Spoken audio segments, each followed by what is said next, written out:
Matrudeva Bhava, Pitrudeva Bhava, Acharya Deva Bhava. Hello my dear students and parents. I am Harish Reddy, Master Trainer and Mentor to IIT NEET EPSET students. Today's session వచ్చేసి breaking news. అంటే మనకు JoSAA round 1ని last డేట్ని extend చేశారు. యాక్చువల్గా 21కి round 2ది release చేయాలి, కానీ JoSAA round 1 18th last date fees కట్టడం కానీ, డాక్యుమెంట్స్ అప్లోడ్ చేయడం కానీ, and response freeze float slide అనేది 18th లాస్ట్ డేట్. క్వైరీకి 20 రేపు లాస్ట్ డేట్ ఉండే, కానీ ఎక్స్టెండ్ చేశారు. చాలా ఫ్యాక్టర్స్ ఉండొచ్చు. మెనీ క్వైరీస్ రిజాల్వ్ కాలేకపోవచ్చు, కొన్ని టాప్ 20% అనేది రిజాల్వ్ కాలేకపోయి ఉండొచ్చు, లేదంటే ఆంధ్రప్రదేశ్ చాలామంది వికలాంగులకు ఒక ప్రాబ్లం ఫేస్ చేస్తున్నారు. సో ఏదైనా కానీ మనకు డేట్ ఎక్స్టెండ్ చేశారు. ఎప్పటి వరకు సార్ అంటే June 22 సండే వరకు.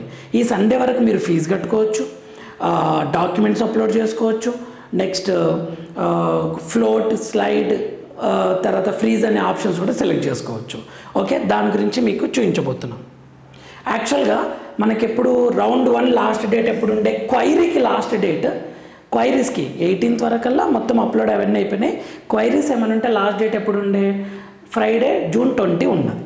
ఓకే, బట్ దీన్ని ఎక్స్టెండ్ చేశారు. ఎక్స్టెండ్ టు 22 జూన్ సండే వరకు ఎక్స్టెండ్ చేశారు. Okay, not only queries, money, fees payment, అన్నీ, డాక్యుమెంట్ అప్లోడ్, టోటల్గా ఏదైనా చేసుకోవచ్చు మనం. ఓకే, మీరు ఏమన్నా ఆప్షన్స్ స్లైడ్ ఫ్లోట్ ఉన్న ఏమన్నా చేంజ్ చేసుకోండి. 22 వరకు నో డౌట్ ఎక్స్టెండ్ చేశారు. గోల్డెన్ ఆపర్చునిటీ యూటిలైజ్ చేసుకోండి ఇది. నెక్స్ట్ రౌండ్ 2 ఎప్పుడు సార్ అని డౌట్. ఇప్పుడు నెక్స్ట్ అప్డేట్ చేస్తారు. సో మొత్తం డేట్స్ మారుతాయి. ఈ స్టెప్స్ మారవు, ఈ స్టెప్స్ అనేవి మారవు. ఓకే, ఈ స్టెప్స్లో withdraw, exit and slide, float, fee, ఈ స్టెప్స్ మారవు, డేట్స్ మారుతాయి, మనకు ముందుకు వెళ్తాయి. ఓకే, అండ్ ఇక్కడ రౌండ్ 2లో మీకు ఒకటి కనిపిస్తుంది, exit and withdraw for fees అని కనిపిస్తుంది మీకు రౌండ్ 2 స్టార్ట్ అయిన తర్వాత, అప్లోడ్ చేసిన తర్వాత. సో ఇది ఎక్స్ప్లెయిన్ చేసి నేను మీకు టాప్ 20%ని ఎలా రిజాల్వ్ చేయాలి మార్క్ షీట్ అప్లోడ్ చేసేటప్పుడు, నెక్స్ట్ ఆంధ్రప్రదేశ్లో ఉన్న వికలాంగుల స్టూడెంట్స్ గురించి డిస్కస్ చేస్తాను. తర్వాత టాప్ రౌండ్ 2 పాయింట్స్ గురించి ఎక్స్ప్లెయిన్ చేస్తాను. దట్స్ ఇట్ ఈ వీడియో.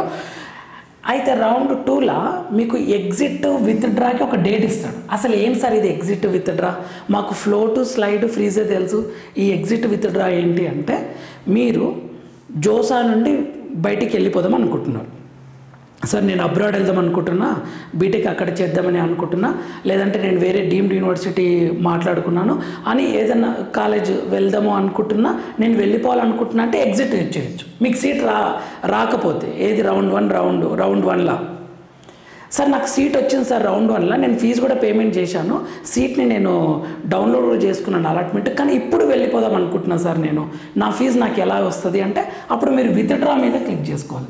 విత్డ్రాని సెలెక్ట్ చేస్తే మీరు మీ మనీ మీకు రిటర్న్ వస్తుంది. మీకు ఫీజు కట్టలేరు, జస్ట్ నార్మల్గా నేను వెళ్ళిపోవాలనుకుంటున్నా అంటే వెళ్ళిపోవచ్చు. ఈ ఎగ్జిట్ కానీ విత్డ్రా కానీ వన్స్ మీరు దాన్ని స్టెప్స్ ఫాలో అయ్యారంటే ఇక మళ్ళీ జోసాలకు రావడం జరగదు. ఓకే, కష్టమవుతుంది. అంటే ఇక అందుకే ఇచ్చారు, మీరు వెళ్ళిపోవాలనుకునే వాళ్ళు వెళ్ళిపోండి అని. ఇది పాయింట్. అయితే నెక్స్ట్ మీకు ఒక ప్రూఫ్, సార్ ఇది ఎక్స్టెండ్ చేశారంటున్నారు కదా, ఎక్కడుంది అంటే వెబ్సైట్లో చూపిస్తా చూడండి. వెబ్సైట్లో మనకు JoSAA website, joint seat allocation authority, ఇక్కడ ఇచ్చారు చూడండి. The last date for online reporting, submit, willingness, upload documents for fee payment for round 1 is extended till 5 PM on June 22, 2025. June 22, 2025 5 PM వరకు, అంటే సండే ఈవినింగ్ 5 PM వరకు మీరు ఏమన్నా చేసుకోవచ్చు. Candidate who have been allotted a seat in round 1, ఎవరికైతే seat వస్తుందో and did not complete the online reporting process, ఎవరైతే ఇంతవరకు చేయలేదో, can now submit their willingness, now ఇప్పుడు సబ్మిట్ చేసుకోవచ్చు విల్లింగ్నెస్ని, ఫ్రీజ్ ఫ్లోట్ స్లైడ్ అని పెట్టుకోవచ్చు. Next upload all the necessary documents కూడా అప్లోడ్ చేసుకోవచ్చు.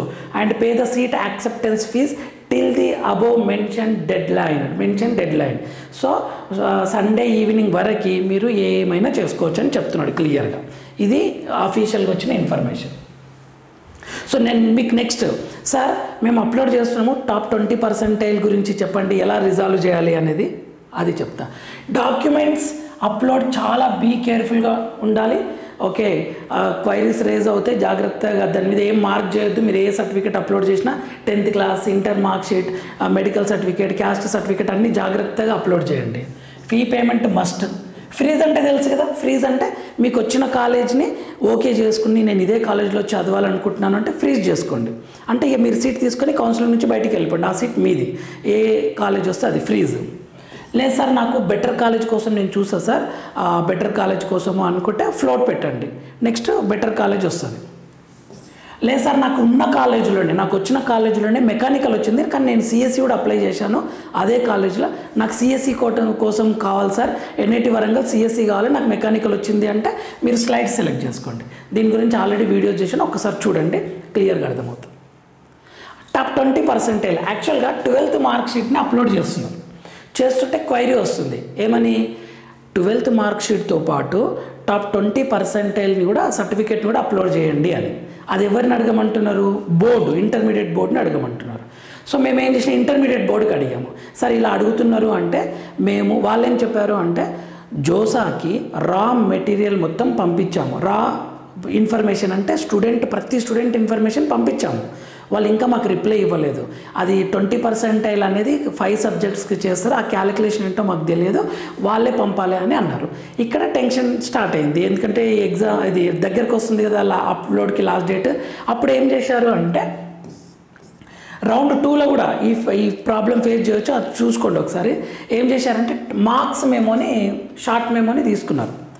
షార్ట్ మెమోని తీసుకొని ఇక్కడ డీటెయిల్స్ అన్నీ అరేంజ్ చేసిన ఇక్కడ మీకు, అండ్ ఈ ప్రిన్సిపల్ స్టాంప్ ఉంటుంది, ఇది తీసుకొని బిజినెస్ రూల్స్ పేపర్ తీసుకోవాలి. నెక్స్ట్ దీని తర్వాత అది పీడిఎఫ్ చేయాలి. ఇది అనెక్సర్ 2Bలా performance in class 12 or equivalent examination అనే పేజ్ నెంబర్ 83, పేజ్ నెంబర్ 83 దగ్గర ఇక్కడ ఒక రూల్ ఉంది. ఆ రూల్ ఏంటంటే 20% లేదా 75%. సో మనకు మార్క్స్ మేము చూస్తే 75% ఈజీ చేయొచ్చు కదా. 20% అనేది క్యాలిక్యులేషన్, అది 5 సబ్జెక్ట్స్కి అదొక డిఫరెంట్ క్యాలిక్యులేషన్, కానీ ఇక్కడ 75% అని ఇచ్చాడు, ఆర్ ఏదన్నా ఒకటి అని. దీన్ని బేస్ చేసుకొని మేము ఇది హైలైట్ చేసి అప్లోడ్ చేసాం. అప్లోడ్ చేసేసరికి క్వైరీ యాక్సెప్ట్ అయింది. అదేంటో చూద్దాం. The percentile calculation will be done for all the required subjects in a single academic year only. There for candidates appearing for improvement in board examination can either appear in 1 or more subjects and secure 75% marks. ఎవరికి, OBC వాళ్ళకి, OC వాళ్ళకి. 65% for SC ST PWD వాళ్ళకు percentage. Okay, after improvement RORR appear for improvement in all subjects to be in top 20%. ఇది percentile. See section title regarding the cut off marks for the top 20% of the corresponding academic year. అది calculation తెలియదని board వాళ్ళు చెప్పలేదు. So దీన్ని add చేసినాం, దీన్ని highlight చేసి add చేసి అప్లోడ్ చేస్తే వ్యాలిడ్ అయింది, సీట్ అలాట్ అయిపోయింది. ప్రొవిజనల్ అలాట్మెంట్కి డౌన్లోడ్ కూడా చేసుకున్నారు సీట్ అలాట్మెంట్. ఓకే, జాగ్రత్త. ఫస్ట్ మేము నెక్స్ట్ ఈ పేజీని స్కాన్ చేసి అప్లోడ్ చేయండి, అవుతుంది. సరే ఇది ఎలా యాక్సెప్ట్ చేశారు అంటే మీకు మళ్ళీ ఇది వస్తుంది, వాళ్ళ నుంచి రిమార్క్ ఏమని వస్తుంది అంటే ఇలా వస్తుంది. The candidate did not produce A certificate from the respective board నుంచి మాకు సబ్మిట్ చేయలేడు, stating that she falls within top 20% of successful candidates. Hence the cutoff marks in the respective categories for the CBSE Central Board of Secondary Education is used. CBSE ప్రకారం మేము consider చేస్తున్నాం అన్నారు. ఏ problem ఉండదు, మీది valid అయినట్లు certificate వస్తుంది, ఏ tension లేదు. ఓకేనా, ఇలా చూడండి. మేము నెక్స్ట్ బిజినెస్ రూల్స్ పెట్టి చేయండి. ఓకే, ఒకవేళ అది రాలేదంటే సర్టిఫికేట్స్ చేంజ్ చేసి పెట్టండి, ఖచ్చితంగా వ్యాలిడ్ అవుతుంది, ఏ టెన్షన్ పడాల్సిన అవసరం లేదు. ఇంకా మించితే వాళ్ళకి ఫోన్ చేయండి. నెక్స్ట్ ఆంధ్రప్రదేశ్ ఒక ఇష్యూ జరుగుతుంది ఆంధ్రప్రదేశ్లో. సారీ, ఆ ఇష్యూ ఏంటి అంటే టాప్ 20%లో 5 సబ్జెక్ట్స్ ఉండాలి, టాప్ 20%కి. అయితే ఇక్కడ చూద్దాం ఆంధ్రప్రదేశ్లో ఏమైంది, మళ్ళీ శాపమైన వరం ఏంటి అంటే ఆంధ్రప్రదేశ్ బోర్డులా మనకు జనరల్గా 6 సబ్జెక్ట్స్ ఉంటాయి. Okay, 6 subjects. అవేంటివి 6 సబ్జెక్ట్స్ అంటే లాంగ్వేజ్ 1, లాంగ్వేజ్ 2, ఓకే ఇక్కడ రాసాను, language 1, language 2, maths A, maths B, physics, chemistry. Total ఎన్ని? 6 అయినాయి. అయితే వికలాంగులకు ఏదైనా ఒక సబ్జెక్ట్ ఎగ్జామ్షన్ ఇస్తున్నారు. ఇప్పుడు ఏమనుకుంటాం 5 అవుతాయి కదా, ఈ 5 అవుతాయి కదా, 5 సరిపోయింది కదా సార్ టాప్ 20% కానీ డౌట్ వస్తుంది. వికలాంగులు ఏం చేసినారు అంటే ఒక సబ్జెక్ట్ ఎగ్జామ్షన్ రాయలేదు, మెమోలో కూడా వీళ్ళు రాయకుండా నడుస్తుందని ఇచ్చారు. అయితే ఇప్పుడు ఎన్నైనా 1 2 3 4 5 అయినాయి కదా, కానీ జోసా ఏం చేస్తుంది అంటే మ్యాథ్స్ ఏ అండ్ బిని ఒక్కటే సబ్జెక్ట్గా కన్సిడర్ చేస్తుంది. అప్పుడు ఎన్నైతాయి? ఇది 1, ఇది 2, ఇది 3, ఇది 4 అయింది. 4 సబ్జెక్ట్సే కన్సిడర్ చేస్తుంది. దానివల్ల ప్రాబ్లం అయింది. జోసా వాళ్ళు ఏమంటారు, 5th సబ్జెక్ట్ స్కోర్ ఎక్కడుంది, so they are not eligible అని చెప్తున్నారు. అది ఇక్కడ ఇచ్చారు చూడండి. దివ్యాంగులకు ఒక సబ్జెక్టు మినహాయింపు కారణంగా జోసా కౌన్సిలింగ్లో అనర్హత. ఇది ఆల్రెడీ నేను చేశాను, బట్ ఇది మళ్ళీ రౌండ్ 1 వాళ్ళకి చాయిస్ ఇచ్చారు. ఎవరైనా స్టూడెంట్స్ ఫేస్ చేస్తుంటే ప్రాబ్లమ్ సాల్వ్ చేసుకుంటారని చేస్తున్నాను. జోసా కౌన్సిలింగ్కి అనర్హత. 5వ సబ్జెక్టుకు మార్కులు ఇచ్చేందుకు జీవో కోసం ఎదురుచూపులు. మరి ఇది ఎవరు ఇవ్వాలి సార్ అంటే ఆంధ్రప్రదేశ్ ప్రభుత్వమే ఇవ్వాలి. ఎలా ఇవ్వాలి అంటే ఆ రిమైనింగ్ సబ్జెక్ట్స్ మార్కులను యావరేజ్ తీసుకొని అది 5వ సబ్జెక్ట్ కన్సిడర్గా ఇవ్వాలన్నమాట. ఓకే, దీనికి లాస్ట్ ఇయర్ కూడా ఇచ్చారు. ఇలా లాస్ట్ ఇయర్ 12 స్టూడెంట్స్కి ప్రాబ్లం అయితే ఇచ్చారు. సో ఇప్పుడు ఇస్తే ఇంకా వీళ్ళకు సీట్స్ వచ్చినట్లే, ఇవ్వకుంటే మాత్రం అనర్హత, దే ఆర్ నాట్ ఎలిజిబుల్. ఒక్కరోజే గడువు. యాక్చువల్గా ఒక్కరోజే అని ఉంది, కానీ ఇది ఎక్స్టెండ్ చేశారు. ఓకే, ఇది టుడే న్యూస్, ఇది ఈరోజు ఎక్స్టెండ్ చేశారు కాబట్టి మనకు 22 వరకు అవకాశం ఉంది. ప్రభుత్వం స్పందిస్తేనే ఐఐటీలో సీటు. అదే ఇచ్చారు చూడండి, విజయవాడలో చదువుకున్న సాయి శబరీష్కి ఐఐటి బాంబేలో సీట్ వచ్చింది కంప్యూటర్ సైన్స్, కానీ ఇది ప్రాబ్లం. నెక్స్ట్, జోసా కౌన్సిలింగ్ నిబంధనల కారణంగా చేర్తలేడు. నెక్స్ట్, పశ్చిమ గోదావరి జిల్లా భీమవరంలో చదువుకున్న ఎల్ నానికి సైతం ఐఐటి మద్రాసులో సిఎస్సి వచ్చింది, కానీ ప్రాబ్లం సేమ్. ఇలా 8 మెంబర్స్కి ఉంది ప్రాబ్లం. లాస్ట్ ఇయర్ 12 స్టూడెంట్స్కి ఉంటే రిజాల్వ్ అయింది, జియో ఇచ్చింది. ఎలా ఇచ్చింది అంటే ఆ ఇయర్కి మాత్రం అప్లికబుల్ అయ్యేలా ఇచ్చింది అనమాట. చూడండి, ఇలాంటి పరిస్థితి ఎదురైనప్పుడు, గత ఏడాది ఇలాంటి పరిస్థితి ఎదురైనప్పుడు జియో ఇచ్చింది, కానీ అది 1 ఇయర్కి వ్యాలిడిటీ ఉండేసరికి అది సరే ఈ ఇయర్కి వర్కౌట్ అవ్వట్లేదు. ఆ మినహాయింపే కారణం. ఆ మినహాయింపు ఏంటంటే దివ్యాంగ విద్యార్థులకు రాష్ట్ర ఇంటర్మీడియట్లో కలిగిస్తున్న మినహాయింపు ఇప్పుడు వారికి శాపంగా మారింది. అది ఏంటి అంటే ఇక్కడ ఇచ్చారు చూడండి, ఐఐటి, ఎన్ఐటి, ట్రిపుల్ ప్రవేశాలు పొందాలనుకున్న విద్యార్థులు ఇంటర్మీడియట్లో 5 సబ్జెక్టులు మినిమంగా చదివి ఉండాలి. వాటికి 65%, SC ST PW 65, open OBC వాళ్ళకి 75% ఉండాలి. ఓకే, తెలుగు రాష్ట్రాల్లో ఎంపీసీ గ్రూప్లో 2 భాషలతో పాటు 2 లాంగ్వేజెస్తో పాటు maths A, maths B, physics, chemistry ఉంటుంది. ఓకే, అయితే కానీ ఐఐటీలు నిర్వహించే కౌన్సిలింగ్లో గణితంలో 2 పేపర్లను ఒకటే పేపర్గా కన్సిడర్ చేస్తున్నారు. దీంతో గణితం, భౌతిక శాస్త్రం, రసాయన శాస్త్రం 2 భాషలు కలిపి 5 సబ్జెక్టులే అన్నారు. అయితే ఈ వికలాంగులు ఏం చేసిండ్రు, ఒక సబ్జెక్ట్ రాయారు కదా. ఇక్కడ ఇచ్చారు చూడండి, ఇంటర్మీడియట్లో ఒక భాషా సబ్జెక్టుని మినహాయింపు ఇస్తున్నారు. ఎవరికి? వికలాంగులకి, దివ్యాంగులకు వచ్చేసరికి ఈ దివ్యాంగులు 2 భాషా సబ్జెక్టుల్లో ఏదైనా ఒకటి రాస్తే సరిపోతుంది. వాళ్ళు ఒకదాన్ని ఎగ్జామ్షన్ తీసుకుంటారు. అప్పుడు వీరికి ఇచ్చే మార్కుల మెమోలో పరీక్ష రాయని భాషా సబ్జెక్టుని మినహాయింపు సబ్జెక్టుగా పేర్కొంటారు. మెమోలో కూడా ఏమంటారు, ఆ ఒక సబ్జెక్ట్ ఇవ్వరు, మిగతావే ఇస్తారు. అవి జోసా ప్రకారం 4 సబ్జెక్టులే అవుతాయి. ఓకే, దీంతో దివ్యాంగ విద్యార్థులు 4 సబ్జెక్టులే చదివినట్లు అర్థమవుతుంది. ఇటీవల నేను సీటు పొందిన విద్యార్థులు ఈ నెల 20 లోపల, అంటే ఇప్పుడేమో 22 లోపల మనము సబ్మిట్ చేయాలి. ఓకే, ఇప్పుడు వెంటనే జీవో ఇవ్వాలన్నమాట. వీళ్ళు వెంటనే జీవో ఇవ్వాలి. జోసా కౌన్సిలింగ్ నిబంధనలకు బాధితులు ఇంటర్మీడియట్ విద్యామండలిని ఆశ్రయించారు. గతేడాది కూడా ఇలానే అయితే వాళ్ళు జీవో ఇచ్చారు. సో ఈసారి త్వరగా ఇవ్వమని చెప్తున్నారు. నెక్స్ట్, ఇక్కడ ఎలా ఇస్తారు సార్ అంటే మొత్తం 4 సబ్జెక్టులో వచ్చిన మార్కుల సరాసరిని తీసుకుంటారు, యావరేజ్ని తీసుకుని 5th సబ్జెక్టుగా కన్సిడర్ చేస్తారు. పరీక్ష రాయని సబ్జెక్టు మార్కులుగా పరిగణిస్తూ జీవో ఇస్తారు. ఈ జీవో ప్రకారం వెంటనే ఇంటర్మీడియట్ విద్యా మండలి 5 సబ్జెక్టులతో కూడిన మెమో ఇస్తుంది, 5 సబ్జెక్టులని మెమో ఇస్తుంది. సో దీంతో వాళ్ళు సీట్ పొందుతారు. ఇది ఒక న్యూస్, యూటిలైజ్ చేసుకోండి. Next, same documents, fee payment, freeze, float, slide పక్క పెట్టుకోవాలి. ఇంకొక పాయింట్ చెప్తా, రౌండ్ 2 గురించి చెప్తా. ఒక చిన్న రౌండ్ 2 గురించి. రౌండ్ 2లా మీరు ఏం చేసిండ్రు, రౌండ్ 1లా సీట్ వచ్చింది. రౌండ్ 1లా సీట్ వచ్చింది. మీరు ఏం చేసినారు, ఫ్లోట్, స్లైడ్ అని పెట్టేసుకున్నారు. అయితే న్యూ కాలేజ్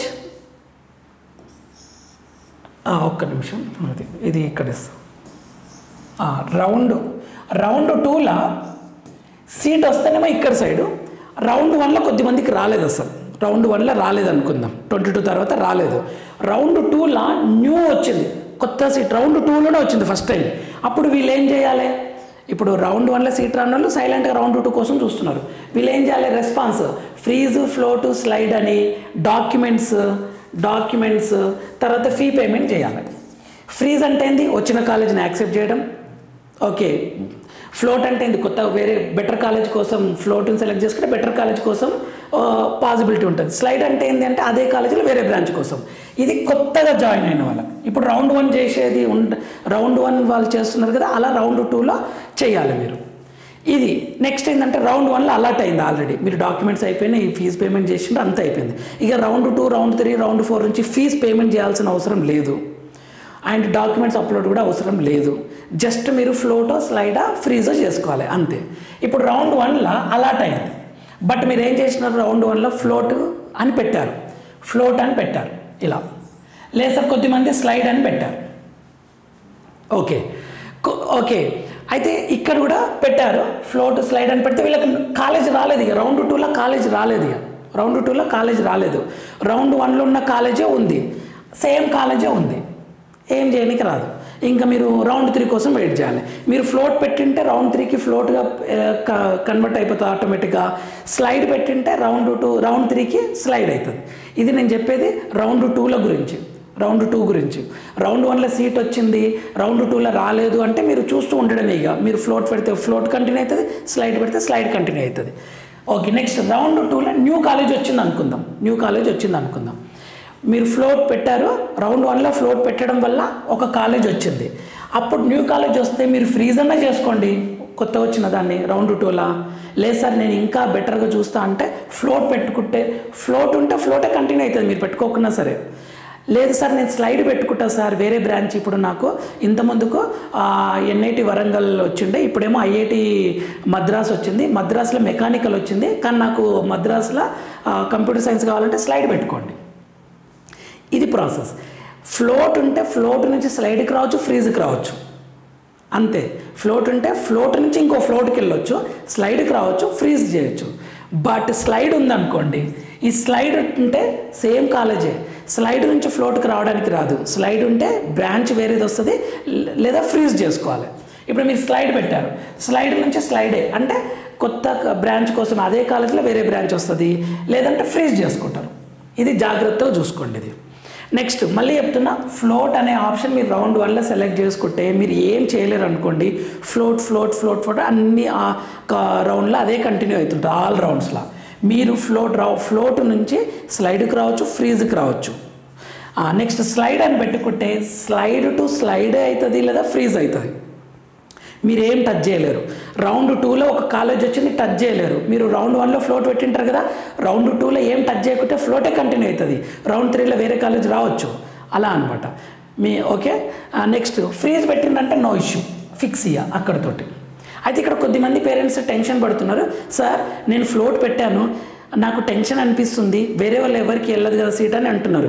ఒక్కసారి మనకు సీట్ అలాట్ అయిన తర్వాత, మనం ప్రొవిజనల్ అలాట్మెంట్ తీసుకున్న తర్వాత ఇంకా ఆ సీట్ ఎవ్వరు తీయలేరు.